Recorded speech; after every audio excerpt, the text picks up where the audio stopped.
তারা গেরুয়া পরে। আজকে গেরুয়া পরে ঘুরে বেড়াচ্ছে চোর ডাকাত গুলো, চোর ডাকাত মাফিয়া গুলো। রোজ বলো তৃণমূল চোরায়, আরে চুরিটা করলো কোথায়? প্রমাণটা দেখাও।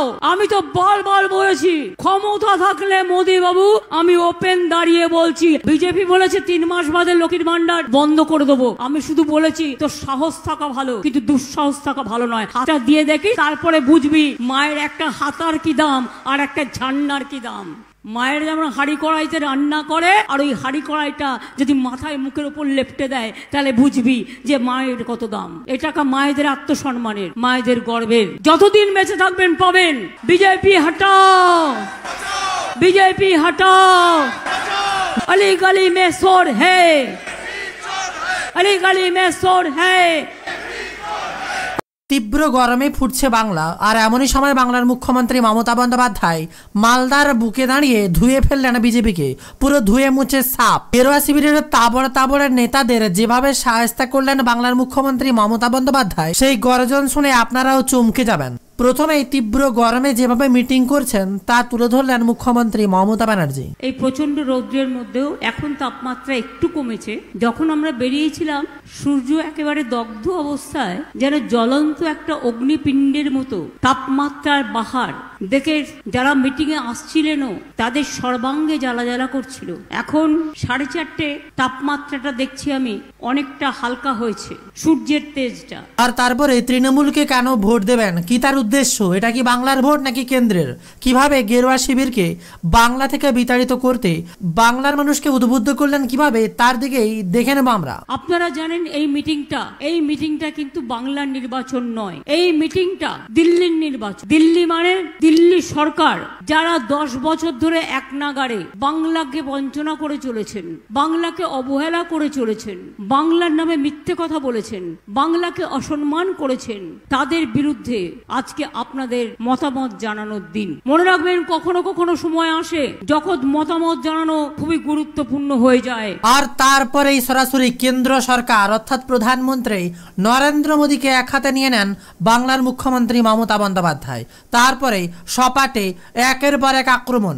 এই নির্বাচনে মোদীবাবু স্লোগান, বিজেপির স্লোগান, মোদীবাবুর গ্যারেন্টি। 10 বছরে কি গ্যারেন্টি দিয়েছেন? দেশ বিক্রি করে দিয়েছেন। আজকে পৃথিবীতে যান, প্রত্যেকে বলে ছি ছি, ভারতবর্ষে কি চলছে। আমার ভাবতে লজ্জা লাগে, কারণ আমি নিজেকে একজন দেশভক্ত মানুষ হিসেবে গর্ববোধ করি, আমি একজন ইন্ডিয়ান হিসেবে গর্ববোধ করি, আমি একজন ভারতীয় হিসেবে গর্ববোধ করি। আজকে সংবিধানটাকে টুকরো টুকরো করে দেওয়া হয়েছে, জাতির ইতিহাসকে ভুলিয়ে দেওয়া হয়েছে, গান্ধীজিকে ভুলিয়ে দেওয়া হয়েছে, সুভাষচন্দ্র বোসের জন্মদিনে আজও ওরা জাতীয় ছুটির দিবস ঘোষণা করেনি। আর তার সাথে সেই 10 লাখ টাকা 2 কোটি বেকারকে চাকরি দেওয়ার কথাও তুলে আনেন মুখ্যমন্ত্রী মমতা বন্দ্যোপাধ্যায়। বেকারে 2 কোটি বেকারকে চাকরি দেবে বলেছিল, একজনকেও দেয়নি। উপরন্তু আমরা যাদের চাকরি দিচ্ছি তাদের চাকরি খেয়ে নিচ্ছে, আবার খেয়ে নিয়ে উল্লাসিত হয়ে বলছে বোমা ফাটাবো। আমি বলি, বুঝতে পারিস না, ঘুটে পড়ে গোবর হাসে। আমরা বলি, মেঘ দেখে কেউ করিস নে ভয়, আড়ালে তার সূর্য হাসে। এই কথাগুলো ছোটবেলায় পড়েছিলাম, নিশ্চয়ই এর মধ্যে যুক্তি আছে। আজকে যারা অন্যের চাকরি গেলে খুশি হন, তারা একবার ভাববেন তাদের বাড়ির লোকেদের চাকরি গেলে তারা কত খুশি হতেন। তার টাকা আছে বলে, কোটি কোটি টাকার মালিক হয়েছে বলে, কালোকে সাদা করবে বলে গদ্দার গুলো সব বিজেপিতে গিয়ে জুটেছে। আর তারপরেই বাংলার চাকরি বাতিলের প্রসঙ্গ তুললেন মুখ্যমন্ত্রী মমতা বন্দ্যোপাধ্যায়। আর বাংলার মানুষের ক্ষতি চায়, বাংলার ছেলে মেয়েদের চাকরি খাচ্ছে, বাংলার ছেলে মেয়েদের বদনাম করছে, বাংলার বদনাম করছে। জিনিসের দাম বাড়ছে, বিজেপি হাসছে। ওষুধের দাম বাড়ছে, ভাজপা হাসছে। চাকরি যাচ্ছে, বোমা ফাটাচ্ছে। আগামী দিন আসছে, দেখবেন বিজেপিও কাঁদছে। দিন খুব সামনে, 2টো ইলেকশন এসে গেছে, বিজেপি ধসে গেছে। আর কত গায়ের জোর। ভারতটাকে তো পুরো গণতন্ত্রের জেল বানিয়ে দিয়েছে। যাদের ভারতবর্ষে আসার কথা ছিল তারা অন্য জায়গায় চলে গেল। কেন গেল? বলছে না, এটা মানা যায় না, বিরোধী দলের কণ্ঠরুদ্ধ করতে হবে। এজেন্সিদের দিয়ে সব এজেন্সিকে কিনে নিয়েছে। বিচারের শেষ জায়গাটা সেটাও পর্যন্ত দখল করতে চায়। এই অবস্থায় যদি বিজেপিকে না পাল্টান, পরিষ্কার বলে যাচ্ছি, আর যদি সংখ্যালঘু ভাই বোনেরা আপনারা নিজেদের মধ্যে ভোট ভাগাভাগি করে কিছু তৃণমূল আর কিছু কংগ্রেসকে দেওয়ার চেষ্টা করেন, তাহলে কোনোদিন বিজেপিকে হারাতে পারবেন না, আর ভারতবর্ষ বাঁচবে না, এটা মাথায় রাখবেন। আর তারপরে যেমন কি উন্নয়ন করবেন বাংলার মুখ্যমন্ত্রী মমতা বন্দ্যোপাধ্যায় তা জানিয়ে দেন, আর সেই সাথেই ঐক্যের ডাক দেন। মামাটি মানুষ যার দলের নাম, তিনি এবার সেই মা শব্দের মানে বুঝিয়ে ঐক্যের বার্তা দিলেন বাংলার মুখ্যমন্ত্রী মমতা বন্দ্যোপাধ্যায়। জানেন তো, একটা শব্দ সারা পৃথিবীর মানুষের কাছে পরিচিত, সেটা হচ্ছে মা। জল, কেউ জলটাকে জল বলে, কেউ পানি বলে, কেউ বা ওয়াটার বলে, তফাৎ তো এইটুকুই। তাহলে কেন আমাদের মধ্যে রোজ দাঙ্গা সুরসুরি থাকবে? কেন আমাদের মধ্যে এনআরসি নিয়ে ভাগাভাগির খেলা করতে দেওয়া হবে? কেন আমাদের মধ্যে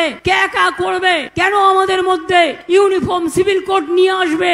কেন সংবিধান ভেঙে দেওয়া হবে? কেন ইতিহাস ভুলিয়ে দেওয়া হবে? কেন রবীন্দ্রনাথকে ভুলিয়ে দেওয়া হবে? নেতাজিকে ভুলিয়ে দেওয়া হবে? গান্ধীজিকে ভুলিয়ে দেওয়া হবে? দূরদর্শনকে গেরুয়া করে দিয়েছে, রেল লাইনগুলোকে, রেল স্টেশনগুলোকে গেরুয়া করে দিয়েছে। কি বলছে? আবার গেরুয়া ড্রেস নিয়েও কটাক্ষ করতে ছাড়লেন না মমতা বন্দ্যোপাধ্যায়। যারা ত্যাগী সাধু পুরুষ তারা গেরুয়া পরে, আজকে গেরুয়া পরে ঘুরে বেড়াচ্ছে চোর ডাকাত গুলো, চোর ডাকাত মাফিয়া গুলো। এদের মনুষ্যত্বের কোনো দাম আছে? নেই। তাই ওরা একটাই কথা জানে, যত পারো মিথ্যে বলে যাও। যেরকম ওয়েবলেসের কায়দায়, গোয়েবলেসের কায়দায় একটা মিথ্যে বারবার বলতে বলতে ভাবছে সত্যে পরিণত হবে। আরে একটা জিনিস একবারই হয়, বারবার হয় না। আম গাছে কখনো আমরা ফলে না, ক্যাকড়ার পেটে ট্যাংরা মাছ জন্মায়, ক্যাকড়ার পেটে। আর তারপরে একটা ভোটের মূল্য কতটা বাংলার মুখ্যমন্ত্রী মমতা বন্দ্যোপাধ্যায় বুঝিয়ে দেন। আগামী দিন এই বৃহত্তর লড়াইয়ে যাওয়ার আগে আপনার একটা ভোটের মূল্য অনেক বেশি। বিশ্বকবি রবীন্দ্রনাথ ঠাকুর একটা দামি কথা লিখেছিলেন, গানটা আপনারা সবাই জানেন, আমরা সবাই রাজা আমাদের এই রাজার রাজত্বে। আজকে কিন্তু কোনো রাজা নেই, আজ সবটাই প্রজা। একটা কোটিপতির যা ভোটের দাম, একটা রিক্সাওয়ালার তাই ভোটের দাম। একটা কোটিপতির যা ভোটের দাম, একটা টোটোওয়ালার তাই ভোটের দাম। একটা মজদুরের যা ভোটের দাম, একটা বড় বড় ইন্ডাস্ট্রিয়ালিস্ট তারও সেই ভোটের দাম। ভোটের দামে কিন্তু কেউ কম বেশি নয়, সবাই সমান। আর তারপরেই একের পর এক প্রকল্পের কথা বলতে থাকেন বাংলার মুখ্যমন্ত্রী মমতা বন্দ্যোপাধ্যায়। লক্ষ্মীর ভান্ডারের নাম লিখিয়েছেন।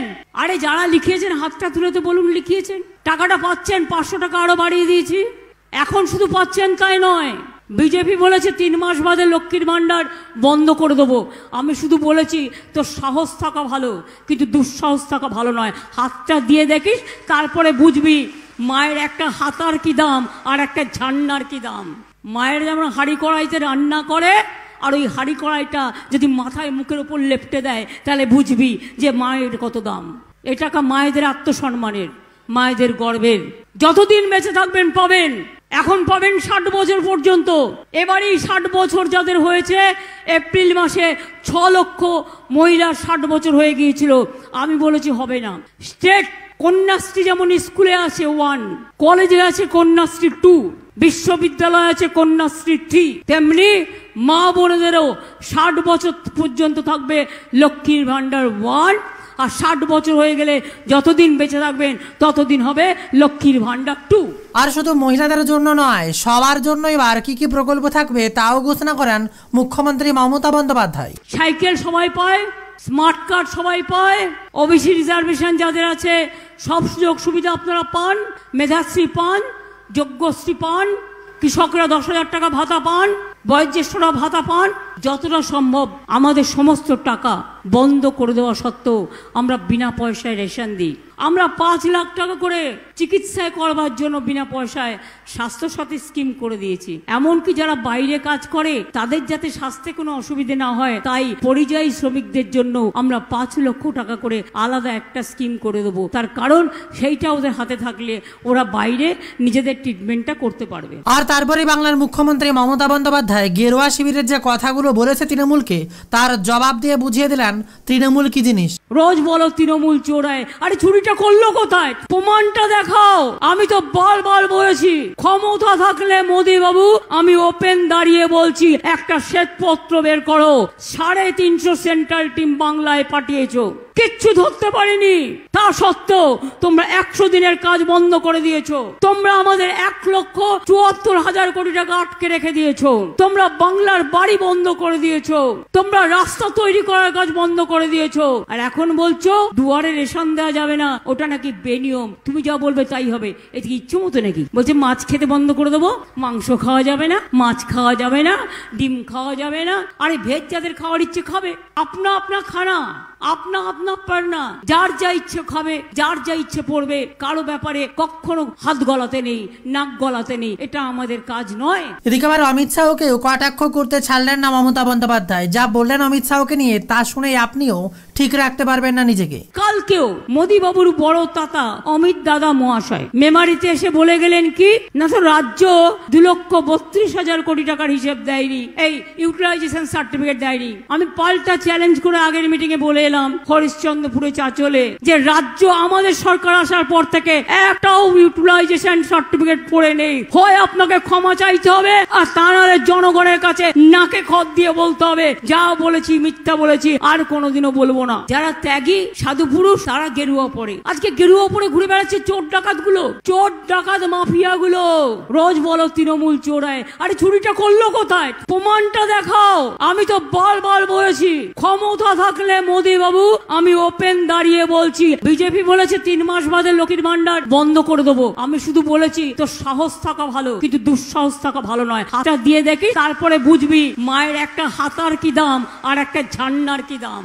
মায়ের যেমন হাড়ি কড়াইতে রান্না করে, আর ওই হাড়ি কড়াইটা যদি মাথায় মুখের উপর লেপটে দেয়, তাহলে বুঝবি যে মায়ের কত দাম। এটাকা মায়েদের আত্মসম্মানের, মায়েদের গর্বের। যতদিন বেঁচে থাকবেন পাবেন। বিজেপি হটাও, বিজেপি হটাও, अली गली में शोर है, अली गली में शोर है। তীব্র গরমে ফুটছে বাংলা, আর এমনই সময় বাংলার মুখ্যমন্ত্রী মমতা বন্দ্যোপাধ্যায় মালদার বুকে দাঁড়িয়ে ধুয়ে ফেললেন বিজেপিকে, পুরো ধুয়ে মুছে সাপ। গেরুয়া শিবিরের তাবড় তাবড়ের নেতাদের যেভাবে সাহায্য করলেন বাংলার মুখ্যমন্ত্রী মমতা বন্দ্যোপাধ্যায়, সেই গর্জন শুনে আপনারাও চমকে যাবেন। প্রথমেই তীব্র গরমে যেভাবে মিটিং করছেন তা তুলে ধরলেন মুখ্যমন্ত্রী মমতা ব্যানার্জি। এই প্রচন্ড রৌদ্রের মধ্যেও এখন তাপমাত্রা একটু কমেছে। যখন আমরা বেরিয়েছিলাম সূর্য একেবারে দগ্ধ অবস্থায়, যেন জ্বলন্ত একটা অগ্নিপিণ্ডের মতো তাপমাত্রা